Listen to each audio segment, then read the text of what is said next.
Ramana Maharshi's words are deep and direct. My comments are intended to bring his deep words into your experience. Use YouTube's closed captions to read along. This week I'll continue with Ramana Maharshi's text, Upadesa Saram, Essence of Instruction.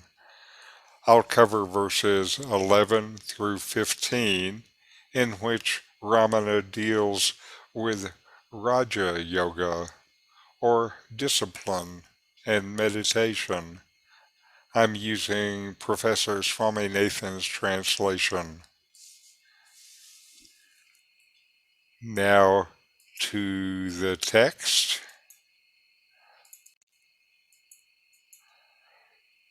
Verse 11. Holding the breath controls the mind. A bird caught in a net. Breath regulation helps absorption in the heart. Here Ramana talks about pranayama, breath control, practice in yoga. One form is a long breath in. Hold for a moment, maybe 2 beats, then breathe out, long breath out. Repeat a few times. The point is to use your breath to calm and steady your mind. This prepares it for inquiry. Long before I read this, I'd been using my breath with mindful breath watching to ease my way into self-inquiry. At the beginning, I would sit to meditate for 20 minutes, and maybe the first 18 were breath watching. But then I was also able to inquire for 2 minutes. The time I spent watching decreased, and the time in inquiry increased. Now this breath watching is just a normal part of my inquiry.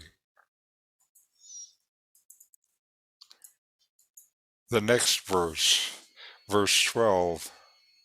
Mind and breath, as thought and action, fork out like 2 branches, but both spring from a single root. Thought and breath flow together. Calm one, and you calm the other. One way to do this is with long, slow breaths from the abdomen. There's a link between the abdomen and the brain, where the brain takes its cues from the abdomen as to whether the brain should be excited or calm. You can use this method to calm the brain. Take one long, slow breath from the belly, then slowly release it. Doing this maybe 10 times will calm your mind, making it easier to meditate.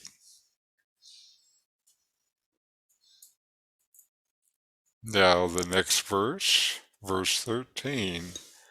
Absorption is of 2 parts,